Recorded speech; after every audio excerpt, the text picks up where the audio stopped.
ahora continuamos con las ponencias. Ahora tenemos a Hermann Suderov, que es catedrático de Física de la Materia Condensada en la Universidad Autónoma de Madrid, especializado en superconductividad y criogenia. Fue pionero en España con el uso de criostatos de dilución. Durante 9 años dirigió el Instituto Nicolás Cabrera y actualmente lidera proyectos internacionales de física en bajas temperaturas. Así que un fuerte aplauso para él, que viene con su ponencia visualizando fenómenos colectivos en física de la materia condensada. Mucha suerte.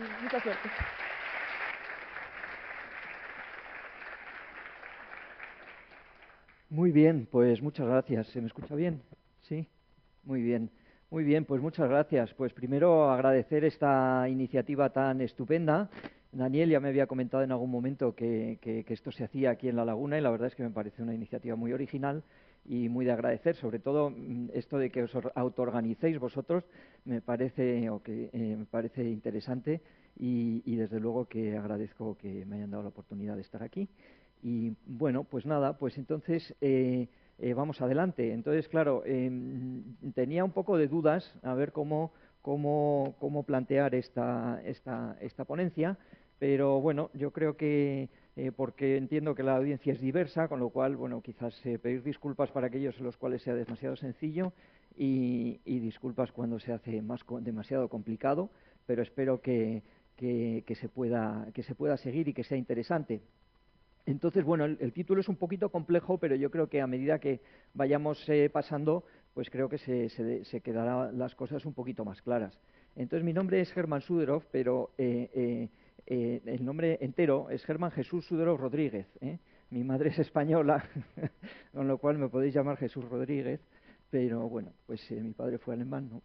Y bueno, pues entonces me he encargado durante unos años del Instituto Nicolás Cabrera. Y yo creo que estando aquí en las Islas Canarias y estando en el sitio donde nuestro físico posiblemente más eminente bueno, pues ha nacido, creo que es hijo predilecto de La Laguna, ¿verdad?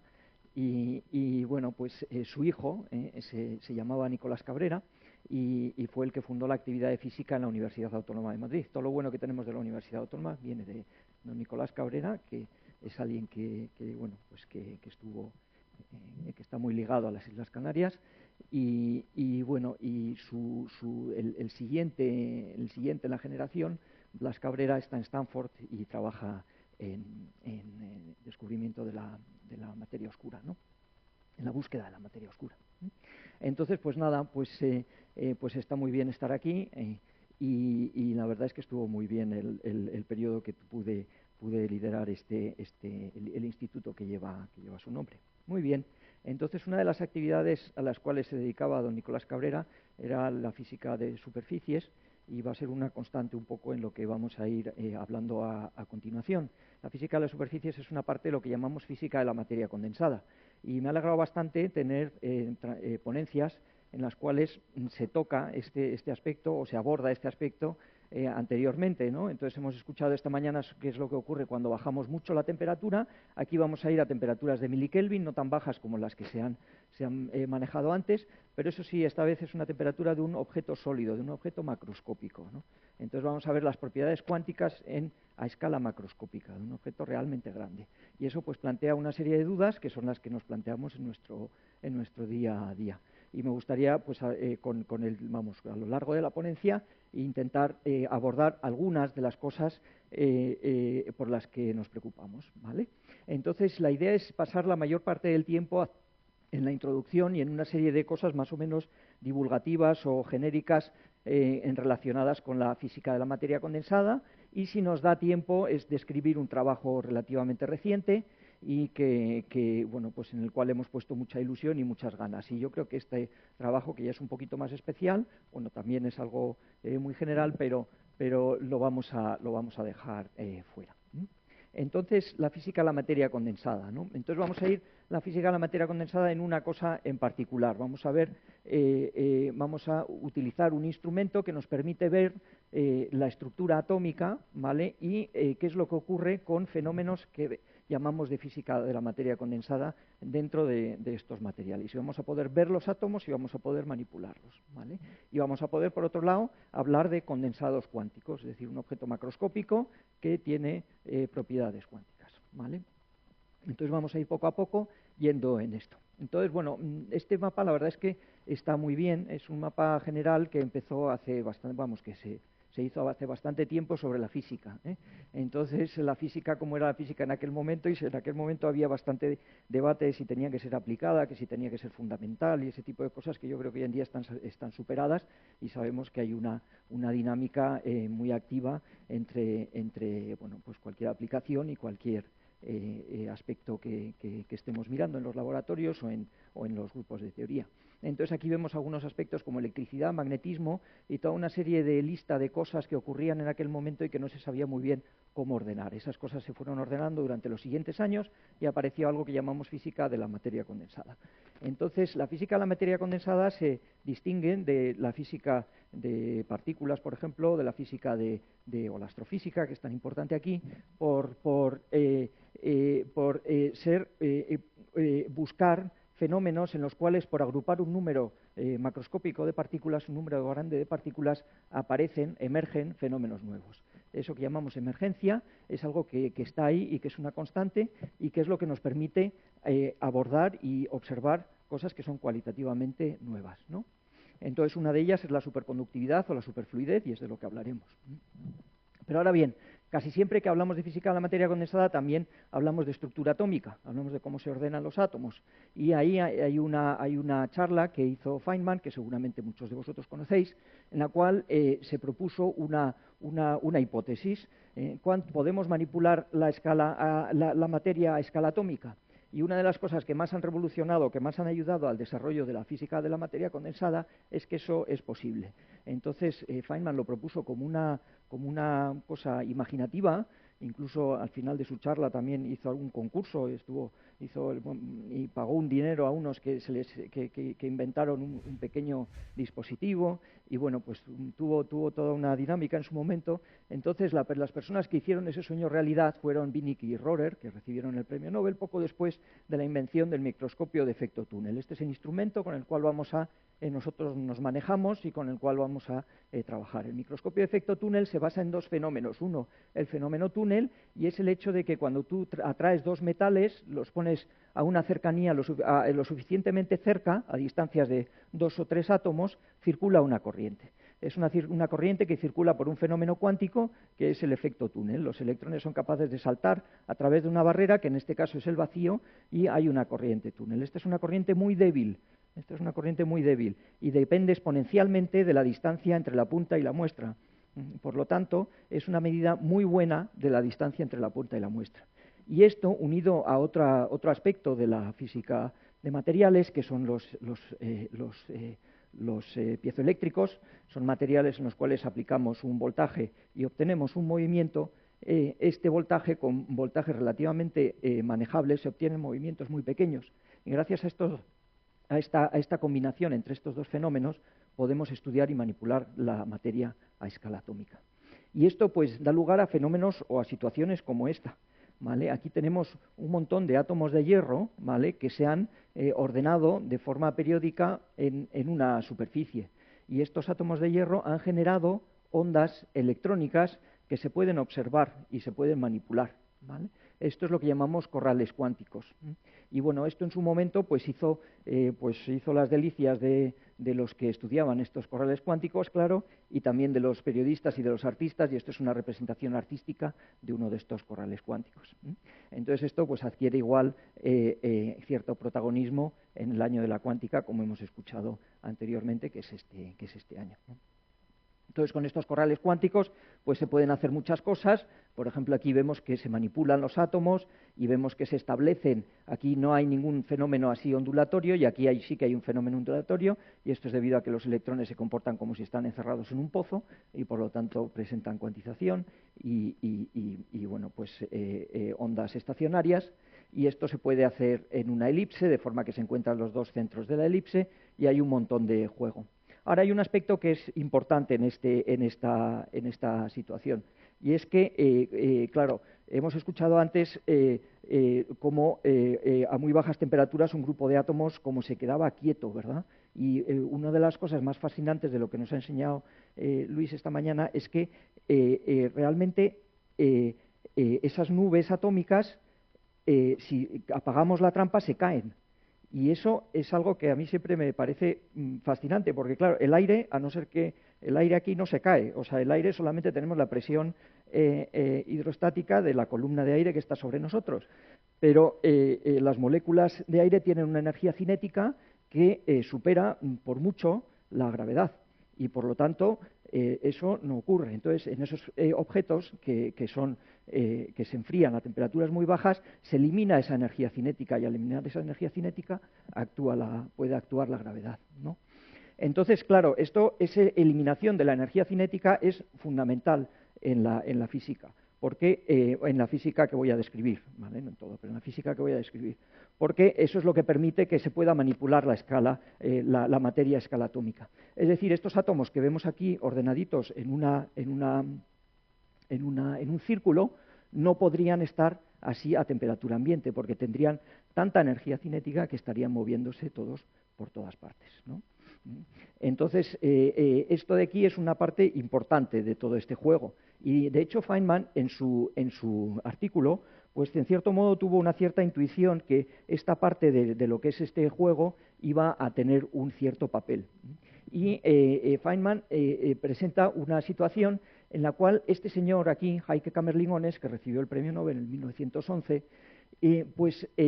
fue una especie de pionero en la física durante muchos años. Y fue un pionero porque tuvo un monopolio. Un monopolio, fue el único que sabía bajar la temperatura lo suficiente durante mucho tiempo. Y eso producía una sensación de envidia sana en Feynman, porque pues es una situación en la cual se pueden hacer muchas cosas, ¿no?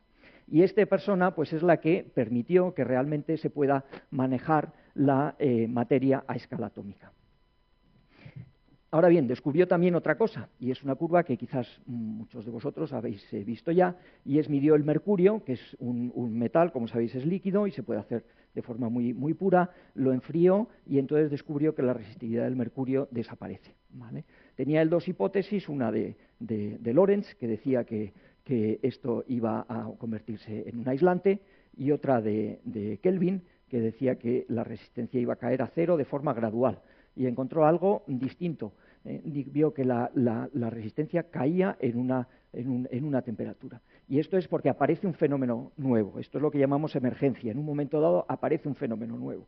Y ese fenómeno nuevo es la superconductividad o la condensación de Bose-Einstein, o es decir, un número macroscópico de partículas que está descrito o que podemos describir por una función de onda mecanocuántica. Y esto es lo que llamamos condensados cuánticos. Entonces, bueno, la verdad es que las siguientes transparencias están en un vídeo que os podéis descargar, y he tenido mis dudas sobre si plantearlas o no, pero dado que hay una cierta componente divulgativa, pues me ha parecido adecuado. Y a ver, entonces, claro, todo esto son conceptos importantes en física. Entonces, claro, la pregunta es hasta qué punto queremos o hasta qué punto vamos a intentar divulgar estos conceptos. Y obviamente es hasta el punto máximo que se pueda, creo que esa es la respuesta. Y entonces, en un momento dado, unas personas que trabajan en el hormiguero, ¿vale? Resulta que eran estudiantes de una persona con la que trabajo estrechamente, Isabel Guillamón.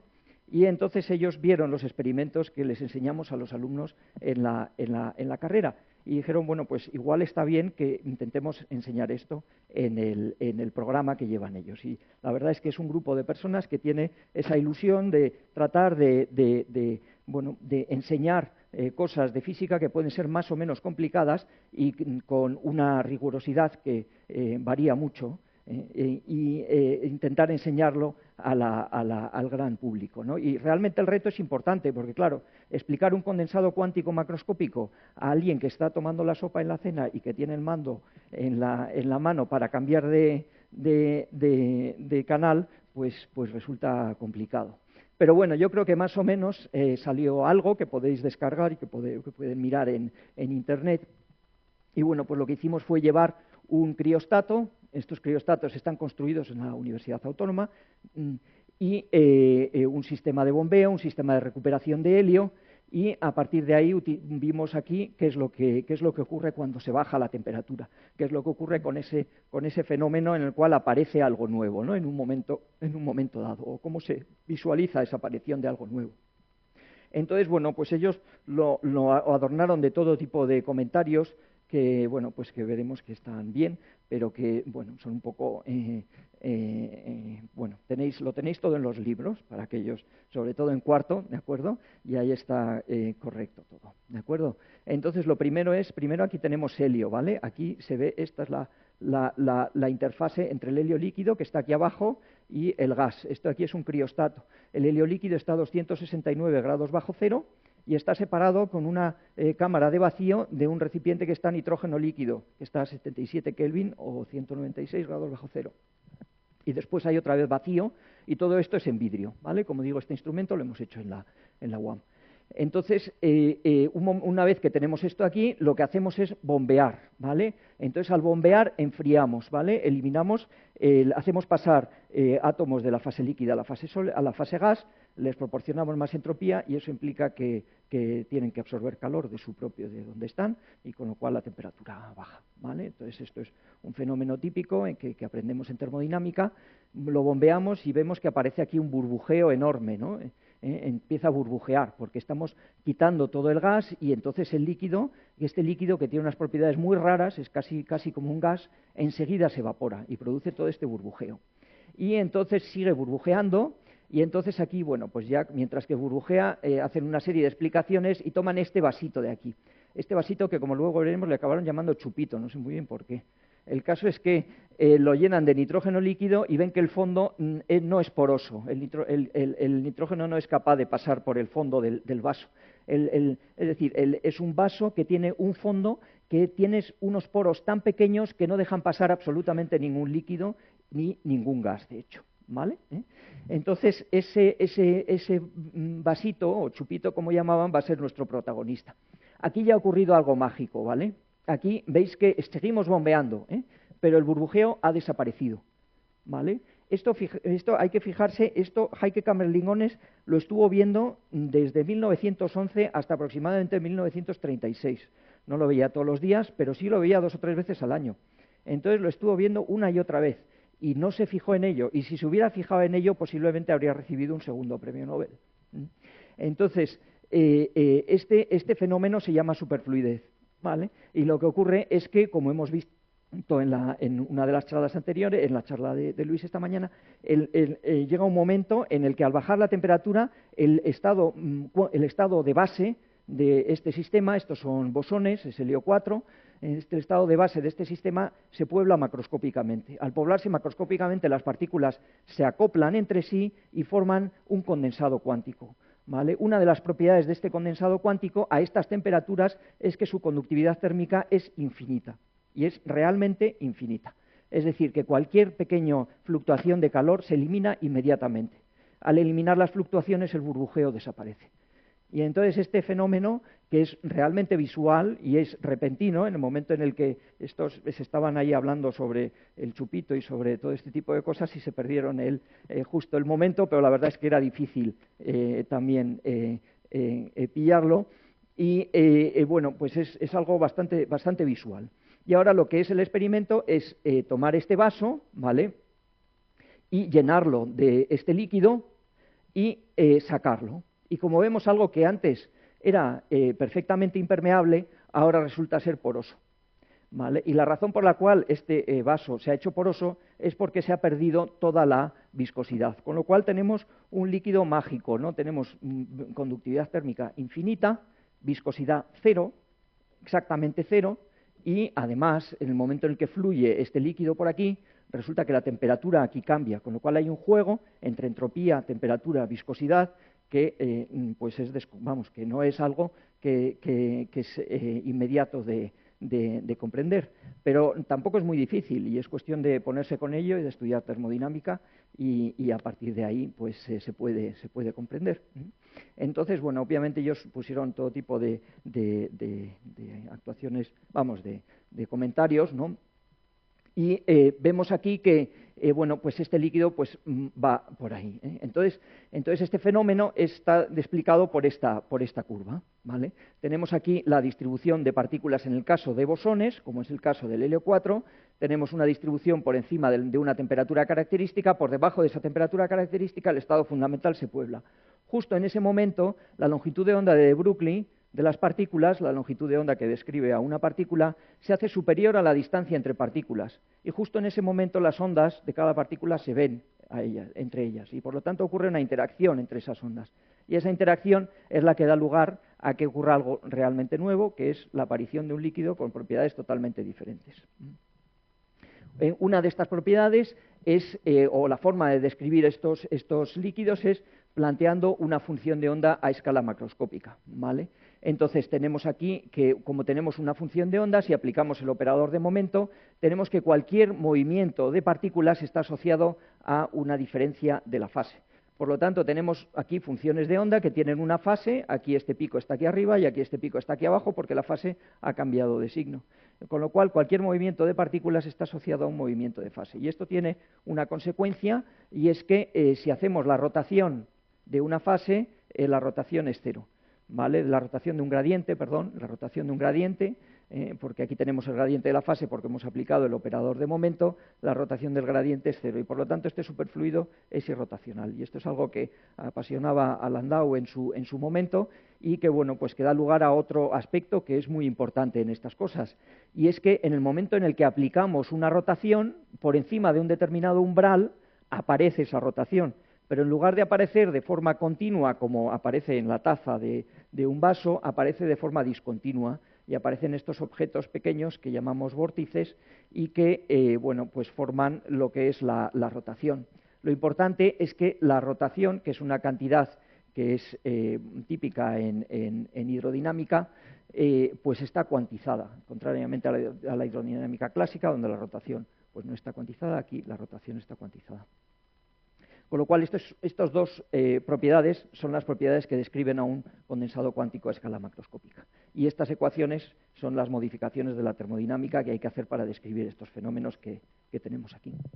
Hace unos años, pues, visualizamos estos vórtices en superconductores. En los superconductores, estos objetos tienen un campo magnético y la consecuencia de tener un campo magnético es que la cuantización es una cuantización de flujo y se obtienen sistemas de partículas. Luego escucharemos algo sobre el movimiento browniano en sistemas bidimensionales. Esto es un sistema bidimensional, pero está a temperaturas en las cuales el movimiento browniano está ausente.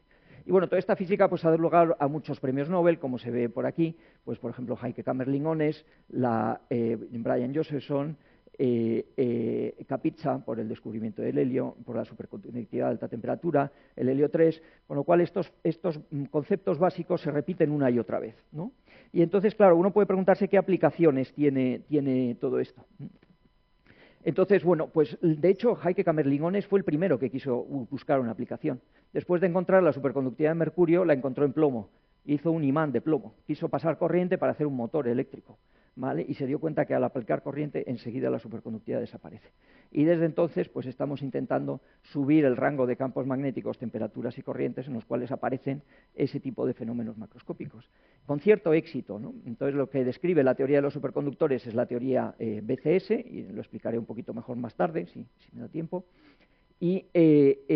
Pero sencillamente decir que hay muchas aplicaciones de superconductores, la más usual es en las resonancias de los hospitales, en las resonancias magnéticas de los hospitales, pero también para cableado o para los trenes estos, ¿no? Hay un tren en Japón en el cual hay un licuefactor de helio dentro del tren que permite enfriar imanes a temperaturas de 4 Kelvin, como hemos visto, y a partir de ahí se pueden generar campos magnéticos mucho más elevados que los campos magnéticos que se generan con objetos normales, ¿no?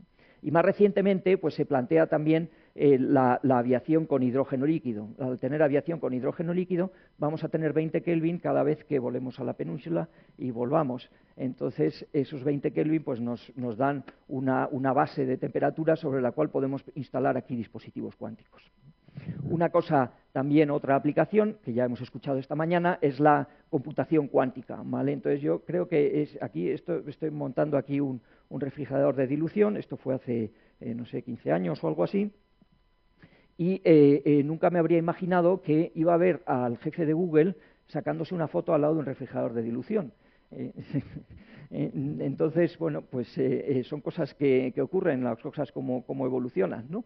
Entonces, el refrigerador de dilución, y para mí los héroes son estas dos personas, Heinz y Fritz London, que descubrieron la forma en la cual esto se maneja y funciona. Entonces, para los que conozcáis ya estadísticas cuánticas, hemos visto lo que ocurre con los bosones, sabemos quizás también lo que ocurre con los fermiones.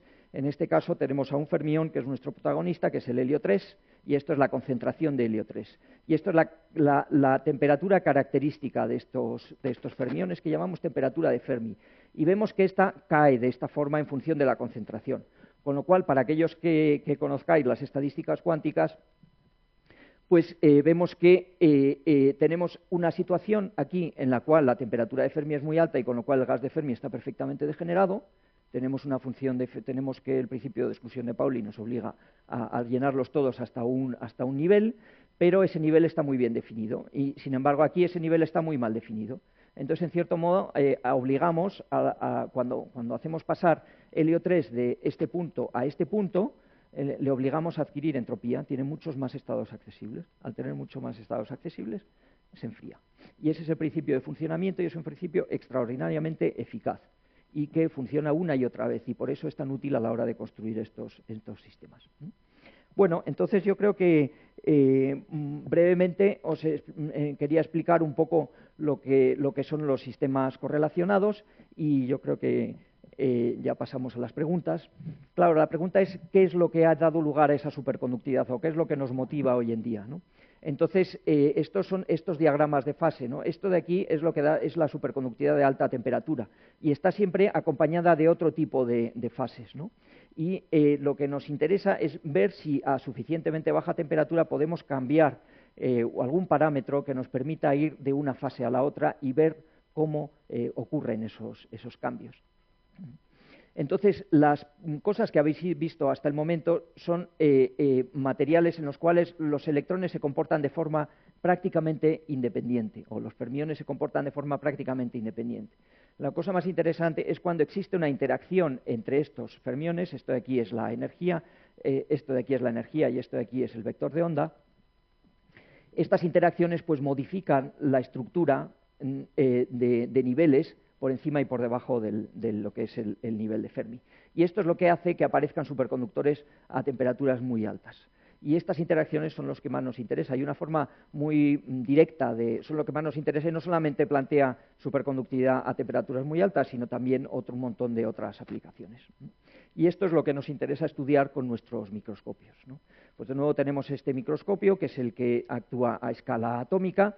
El microscopio nos permite estudiar la cantidad de estados que tenemos en la muestra en función de la energía, para cualquier energía. El fenómeno físico en sí es un fenómeno túnel, por lo tanto es un fenómeno cuántico, pero al final hay una forma de simplificarlo. Sencillamente estamos midiendo la cantidad de estados que tenemos en un punto determinado, la cantidad de electrones que tenemos en ese sitio. Y esa cantidad la podemos medir en función de la energía, como muestro en esta transparencia.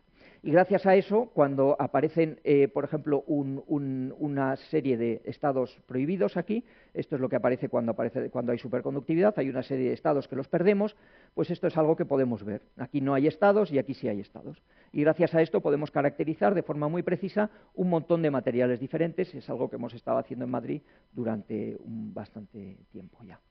Y entonces, bueno, pues tenemos materiales nuevos. También los microscopios los construimos nosotros, ¿vale? Y recientemente también con tecnologías bastante avanzadas. Y bueno, pues gracias a ellos pues podemos hacer microscopios muy pequeños y que nos dan, pues como veis, estructuras, nos permiten observar la materia a escala atómica y estudiar la dependencia en energía de la cantidad de estados electrónicos que tenemos, ¿vale? Entonces la construcción es del microscopio y de la electrónica. Y bueno, pues aquí es uno de estos criostatos y aquí aplicamos campos magnéticos también y todo esto es el cableado que utilizamos para medir. Esto es un poco técnico, pero bueno, pues nos permite decir que tenemos una resolución en energía muy buena. Y una cosa que es muy importante, y es que solamente puedes manipular la escala atómica de la materia si la superficie sobre la cual la manipulas es perfecta. Y para eso tenemos unas técnicas, que es la exfoliación in situ, y que nos permite obtener esta resolución atómica. Y también podemos manipular las puntas para obtener una punta lo suficientemente perfecta como para poder estudiar el material. Recientemente también nos hemos dedicado a sintetizar estos materiales cuánticos, para lo cual hacemos un poco de metalurgia, como hemos visto antes, y intentamos buscar una fase que tenga unas determinadas propiedades. Y bueno, pues gracias a eso hacemos todos estos cristales, que son los que nos muestran esas propiedades interesantes. Aquí, como veis, pues le hemos puesto, estos lo han hecho en Ames, en Estados Unidos, un gorro a Lincoln, que es justo la forma del material que se obtuvo. Y bueno, pues obtenemos resolución atómica y podemos ver lo que ocurre en distintas partes del diagrama de fases, ¿vale? Y bueno, y yo creo que muy brevemente ya, pues, ¿cuánto tiempo tengo? Ya está, ¿no? ¿O tengo 5 minutos más? ¿Sí? Sí, venga. Muy bien, entonces, bueno, pues mostraros un poco la cosa que estábamos buscando detrás de este material. De nuevo es nuestro microscopio, ¿no? Y en un sistema en el cual aparecen estas situaciones nuevas, y en estas situaciones nuevas, en este caso, vienen asociadas a una tierra rara. Veis que aquí tenemos uranio. Es uranio, pero es tan poco el que utilizamos que no tiene ningún tipo de implicación más allá de la química o de la física. Esta transparencia me gusta mucho porque es una transparencia de químicos, en la cual, bueno, pues a los químicos también les gustan las tierras raras, igual que a nosotros, pero lo que proponían era que, bueno, como resulta que se da la tabla periódica a gente de la familia y la gente se fija en los metales de transición, proponían darle la vuelta para que la gente se fijara un poquito más en las tierras raras. Entonces, estas tierras raras son las que nos interesan. ¿Y por qué nos interesan? Porque tienen en cierto modo, una química muy rara. Bueno, no es química, es física, muy rara. Y es que, como sabéis, en química está la valencia, ¿no? La valencia, es decir, se dan electrones o se recogen electrones, normalmente es un número entero, pero estos materiales pueden dar o recibir números de valencia muy pequeños, ¿vale? Y eso de ahí es algo raro, es decir, es un fenómeno colectivo de nuevo. Es decir, los electrones F pueden perderse, pero en lugar de perderse a un solo grupo de átomos que tienen cerca, se pierden sobre todo el sólido. Y ese fenómeno es el que da lugar a cosas nuevas. Una de ellas es transiciones en la metalurgia del céreo, y otra de ellas es lo que voy a mostrar ahora. Y es que en lugar de tener electrones que se describen como electrones aislados, tenemos electrones que se describen de forma colectiva. Y eso de ahí pues es algo bastante fascinante y que funciona muy bien, ¿no? Esto de aquí, para aquellos que bueno, ya un poco más avanzado, es bastante peculiar. Fijaos que aquí estos son los cálculos y aquí esto es el experimento, ¿no? Veis que la coincidencia no está mal, ¿no? Sin embargo, aquí el fallo es estrepitoso, ¿vale? Es decir, el cálculo no consigue describir lo que ocurre en el experimento. Es decir, que hay una parte de lo que está sucediendo, que es la geometría, que es la periodicidad de la red, que lo sabemos describir. Hay otra parte que todavía no sabemos describir, y es esos fenómenos emergentes que os he mostrado. Y esto es importante porque a partir de ahí podemos intentar construir superconductores que sean mucho más robustos a los que se están utilizando hoy en día en los ordenadores cuánticos, ¿vale? Y entonces la idea que tuvimos es, bueno, tenemos este fenómeno de los corrales cuánticos que se ha hecho hasta ahora con electrones que están libres, que no están interactuando. ¿Podemos hacerlo con electrones que tienen interacciones? Y la respuesta es sí. Para ello hicimos una serie de trucos. Todos estos son electrones que están en la superficie, no están en el sólido. Y bueno, pues hay un fenómeno que los describe muy bien, y es la dependencia en energía de la dependencia en momento de la energía. Entonces vemos que estos son los electrones, son electrones libres, esto es la relación de dispersión de partículas libres, y podemos variar la energía en el experimento y vamos a ver que este vector de onda cambia, ¿vale? Y entonces lo que ocurre es que estas oscilaciones cambian de tamaño. Y entonces eso se puede seguir en el experimento. Y se puede seguir de forma muy precisa. Si además de ver esos cambios introducimos un confinamiento lateral, pues entonces lo que vamos a ver es que esos cambios se dan lugar a a resonancias, ¿vale? Dan lugar a niveles discretos. Y esos niveles discretos se pueden ver en el experimento. Aquí vemos el nivel fundamental, segundo nivel, tercer nivel, cuarto nivel, etcétera. Y todo esto está hecho con electrones libres. Y entonces, pues la idea era ver si podíamos trasladar esta idea a un sistema de electrones correlacionados. Y para ello, pues, perdón por pasar las transparencias rápido, para ello, pues escogimos este sistema por diversas razones y vimos lo que ocurre en el experimento. Y bueno, como veis, como siempre, cuando uno mira un experimento, uno no entiende nada, ¿no? Entonces hay que darle vueltas y hay que pensar un poco en cómo describir esto, y aquí hay un montón de física porque son terrazas. Hay terrazas que son estrechas, terrazas que son más grandes, hay un nivel bastante fuerte aquí, hay otro nivel aquí, y todo eso pues hay que trabajarlo. Una vez trabajado, se puede eliminar estos niveles, se puede simetrizar la terraza y se observan estos niveles cuantizados. Y a diferencia de todo lo que se había observado hasta entonces, estos niveles cuantizados ocurren en un rango de energías mucho más pequeño que lo que había hasta entonces. Y eso nos indica, nos hace decir, junto con la anchura de estos niveles, que estamos en una situación de un material con electrones que no están libres, sino que forman parte de un colectivo, ¿vale? Y bueno, yo creo que si os parece, lo dejamos en este punto o... Sí, vale, lo dejamos en este punto, ¿vale? Y paso a describir un par de cositas, perdón por las... bueno, como resumen, yo creo que lo importante es que en física de la materia condensada intentamos sintetizar situaciones nuevas, ¿vale? Y describirlas de la mejor forma posible. Y en concreto el microscopio de efecto túnel y las temperaturas muy bajas, todo lo que os he enseñado está hecho a temperaturas por debajo de 100 milikelvin, son técnicas extraordinariamente útiles para poder hacer esto. También, como habéis visto, tenemos un proyecto europeo en el cual, bueno, pues somos un montón de grupos que trabajamos en superconductividad, y hay una parte bonita que es la divulgación. Y aquí fue un esfuerzo que hicimos por intentar divulgar esto a personas, vamos, para gente de institutos. O sea que, entonces, de momento este libro está en francés, en alemán y en italiano, y espero que pronto salga en inglés y en castellano.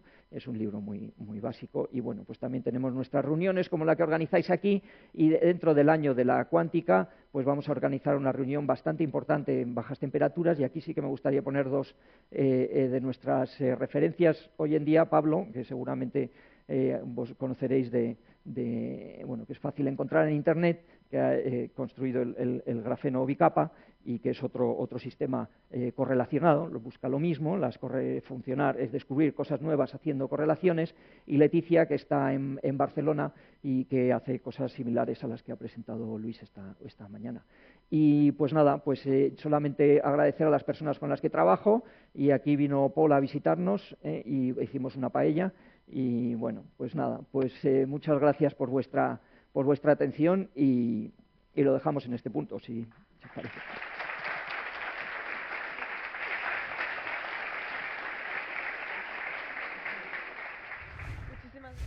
Hola, buenos días. Muchas gracias por la ponencia. Me ha parecido realmente muy, muy interesante. Te quería preguntar sobre una cosita que dijiste como a la mitad cuando estabas hablando de los estados superfluídicos y tal, que mencionabas que la viscosidad era exactamente cero. Y yo quería preguntarte si con exactamente cero te refieres a un cero, porque me parece extraño que pudiéramos obtener una precisión infinita, porque un cero exacto es cero con infinitos ceros detrás, ¿no? O es un 10 elevado a menos mucho o algo así.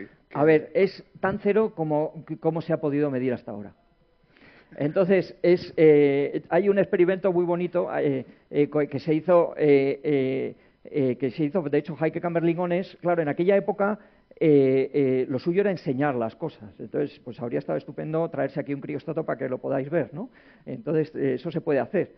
Entonces, de hecho, Kammerlinghones montó un pequeño anillo superconductor, introdujo una supercorriente, se llevaron el crióstato desde Holanda hasta Londres en avión, lo bajaron del avión, lo pusieron en un taxi y se lo llevaron a la Royal Society, y después de todo eso las corrientes seguían estando ahí. Bueno, después se han hecho medidas más sofisticadas, y también lo que pasa es que no se observa ningún decaimiento. Vale. Ok, muchas gracias. Hola, buenos días. Muchas gracias por la charla. Y yo creo que también te doy las gracias porque, digamos que mostrar al público, y más en un público de física, que la materia condensada es una gran desconocida, ¿no?, en ciencia, y que hay prácticamente una amalgama de todas las cosas que uno aprende en la carrera, que cuando uno empieza a enfrentarse a los problemas reales tiene que tirar de ello. Yo creo que ha sido muy bueno que muestres a los estudiantes de física que, por ejemplo, aquí solo tienen la oportunidad de una optativa de materia condensada en cuarto, ¿no?, que prácticamente elige 10% o un poco más, no. que es el único sitio donde... Pues mostrar que todo esto que te cuentan de la fase sí que importa. Cuando la diferencia de fase es evaluada, aparece la cuantización del flujo. El efecto Josephson también tiene interferencia cuántica macroscópica entre partículas que hay en las uniones, y además eso tiene aplicaciones incluso hoy en día en aplicaciones de terapias que se están utilizando para tratamientos en el cerebro, ¿no? Muy afinado, no solamente esto. Pero bueno, creo que eso es importante, mostrárselo a la sociedad, que realmente quizá la salvación dentro de varios milenios del planeta dependa de muchas cosas, pero lo que es el día a día y la salvación para los próximos 10 o 100 años está en un campo mucho más próximo y que es totalmente desconocido. Y respecto a la superconductividad, que es curiosa y tiene muchas historias, bueno, Camerlens, todo el mundo ya sabe que no fue el que la descubrió, que fue realmente un ayudante. Sí. Quizá por eso no visualizó tampoco la superfluidez, porque el ayudante estaría mosqueado cuando le dieron el Nobel al otro, que era el jefe, ¿no? Entonces, ese tipo de cosas también hay que avisar que pasan en ciencia, ¿no? Hemos visto ya muchos ejemplos. Sí, ciertamente, sobre todo en laboratorios relativamente grandes, ¿no? Ahora, creo que el que vio la superconductividad luego creo que se hizo presidente de Philips o algo así, o sea que bueno, tampoco le fue mal. Bueno, vale.